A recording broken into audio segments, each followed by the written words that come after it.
ఖచ్చితంగా మేము ఒక 100 మందితో ఆ సభ దగ్గరకు వచ్చి లోకేష్ గారిని అడ్డుకే మేము ఖచ్చితంగా లోకేష్ గారిని అడ్డుకుంటాం. మా ఆదోని జిల్లా రాయలసీమకు సంబంధించిన శ్రీభాగ్య ఒడంబడిక ఏర్పడిన రోజు నవంబర్ 16వ తేదీన ప్రారంభించబడి నేటికి 254 రోజులయ్యింది. ప్రధానంగా ఆదోని జిల్లా 5 నియోజకవర్గాలతో ఏర్పాటు చేయాలనేటువంటి డిమాండ్తోనే ఈ శిబిరం కొనసాగుతూ ఉంది. ముఖ్యంగా ఈ కర్నూలు జిల్లా పశ్చిమ ప్రాంతానికి ముఖ్యమంత్రి గారు కలుగొట్లకు వచ్చిన సందర్భంగా జేఏసీ నాయకులకు అపాయింట్మెంట్ ఇప్పిస్తా అని చెప్పేసి పిలుచుకొని పోయి పోలీసు వాళ్ళు ఎమ్నూ స్టేషన్లో కూర్చోబెట్టి చాలా అవమానపరిచిన విషయం మనకు తెలుసు. ఆ సంఘటనలో ఈ జేఏసీ సభ్యుడైనటువంటి కమత వెంకటేష్ గారు సభలో జిల్లా కావాలనేటువంటి ఒక ఫ్లెక్సీని చూపించినప్పుడు ముఖ్యమంత్రి గారు ప్రజల కోరితే ఇస్తామని చెప్పడం ఎంతవరకు సమంజసము ఆయన అర్థం చేసుకోవాలా. ఆయన వికలాంగుడు, ఆయన కేవలం ప్రజల కోసమే జిల్లా కోసమే పాటుపడిన వ్యక్తి. అది అలా అయిపోతే తర్వాత మళ్ళా జొన్నగిరికి వచ్చినప్పుడైతే అసలు అపాయింట్మెంట్ ఇవ్వడానికి అవకాశం లేకుండా చేశారు. మళ్ళీ నిన్నగాక మొన్న ఆస్పత్రికి కూడా వచ్చాడు. ఆస్పత్రికి కూడా ప్రతిసారి కూడా ఏదో రూపంలో ఉద్యమ నాయకులు పోతున్నారు. అక్కడ పోయిన తర్వాత ఎటువంటి స్పందన లేదు కదా.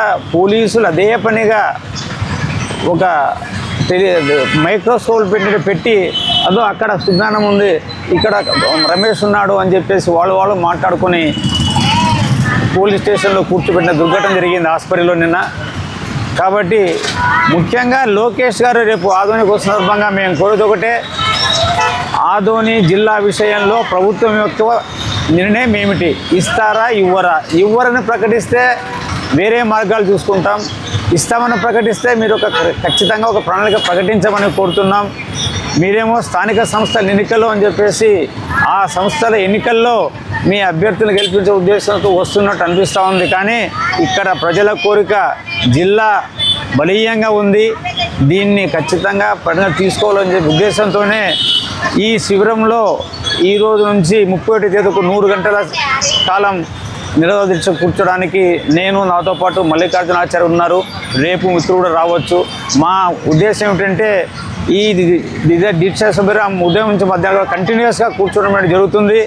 స్థానిక సంస్థల ఎన్నికల ముందు మనం ఖచ్చితంగా ఈ ఉద్యమాన్ని బలపరచాలా, దీన్ని బలీయంగా తీసుకోవాల ఉద్దేశంతోనే మేము ఈ ఉద్యమాన్ని మళ్ళా పదునెక్కించే ఉద్దేశంతోనే ఈ కార్యక్రమాన్ని తీసుకున్నాము. ఖచ్చితంగా లోకేష్ గారు స్పందిస్తారని అనుకుందాం. కానీ అటువంటి సంఘటన జరగకపోతే మాత్రము ఈ ఉద్యమం ఆగదు. జిల్లా వచ్చేంత వరకు కూడా ఉద్యమం కొనసాగుతుంది. స్థానిక సంస్థ ఎన్నికల్లో కూడా దీని యొక్క ఫలితాలు వాళ్ళు అనుభవిస్తారని చెప్పేసి మనం చేసుకుంటున్నా. నా పేరు ఆదినారాయణ. నేను ఆదోని జిల్లా కోసం అదేవిధంగా పెద్దవరం మండలం ఇచ్చిన దాన్ని మీరు ప్రత్యేకంగా ఈరోజు కూర్చోవడానికి ప్రధాన కారణము లోకేష్ గారు వస్తున్నారు కాబట్టి కూర్చుంటున్నాను. లోకేష్ గారు ఖచ్చితంగా మాకు ఇస్తారా ఇవ్వరా తాడో పేడో తీసుకు ఉద్దేశంతోనే నేను కూర్చున్నాను.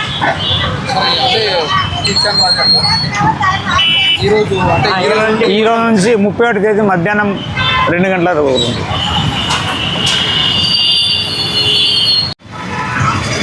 ప్రజా వాయిస్కి ధన్యవాదాలు. మరి ముఖ్యంగా ఈరోజు 254వ రోజుగా ఈ దీక్ష కొనసాగుతూనే ఉన్నది. ఎన్ని రోజులు కొనసాగించినా కూడా ప్రభుత్వానికి ఏమాత్రము ఈ దీక్ష పైన స్పందన లేదు. 5 నియోజకవర్గాలు కలిపి 13 లక్షల జనాభా గొంతుతో మేము అడిగినప్పటికీ మరి ప్రభుత్వానికి నిమ్మకు నీరెత్తినట్టు కూడా లేని పరిస్థితి వేళ కొనసాగుతుంది. అందుకనే ఈ రోజు నుంచి మేము 100 గంటలుగా ఇక్కడ రాత్రి పగలు నిరాహార దీక్షకు ఆదినారాయణ రెడ్డి అన్న పేరు మల్లికార్జున అన్న, సుభాష్ చంద్రబోసు వీళ్ళు ముగ్గురు కూడా వాళ్ళతో పాటు కూడా మేము ఇక్కడ రాత్రి పగలు 100 రోజులు 100 గంటలు ఇక్కడ ఉంటాము. ఎందుకంటే రేపు 31వ తేదీ మరి తనయుడు అయినటువంటి నారా లోకేష్ గారు ఇక్కడ వస్తున్నాడు. ఆయన 30 తేదీ ఆయన వస్తున్నారు కాబట్టి మరి ఆయన యొక్క అభిప్రాయం అనేది మేము తెలుసుకునాలా. నిన్న లేక మన చంద్రబాబు గారు వచ్చారు, ఆయన కూడా మమ్మల్ని ఏమి పట్టించుకోలే.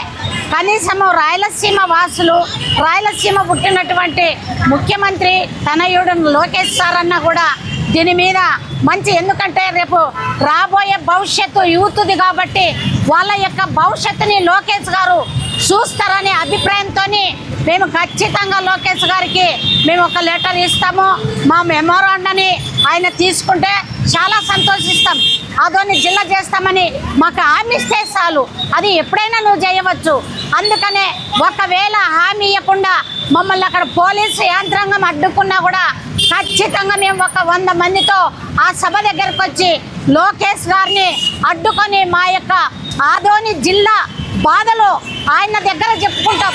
ఎందుకంటే ఇక్కడ ఉన్న ఈ లోకల్ ప్రాంతం నాయకులు ఇంతవరకు కానీ అటు చంద్రబాబుకు కానీ ఇటు లోకేష్కి కానీ ఈ ఆదోని జిల్లాని చేర్చిందనే విషయం అంటే అంత అబద్ధమే. ఈ అబద్ధాన్ని కప్పుపుచ్చుకోవడానికే ఊక మా దగ్గరకు వచ్చి కొన్ని విషయాలు చెప్పి వెళ్ళిపోయారు. అతి ప్రతిపక్ష పార్టీ కానీ ఇటు కూటమి పార్టీ కానీ. మరి ఈరోజైతే మేము ఖచ్చితంగా లోకేష్ గారిని అడ్డుకుంటాం, మా ఆదోని జిల్లా చేయాలని మేము కోరుకుంటాం. మరి వేళ చేయకపోతే మేము చేసే ప్రయత్నాలు ఇంకా ఏముంటావో తెలియదు. ఖచ్చితంగా రకరకాల రూపాలతో ఈ ఉద్యమాన్ని ఖచ్చితంగా ఆదోని జిల్లా అయ్యేంత వరకు మేము పోరాటం చేస్తామని చెప్తూ, మరి వేళ నా పేరు సుజ్ఞానమ్మ, POW ఆదోని జిల్లా జేఏసీ సభ్యురాలు.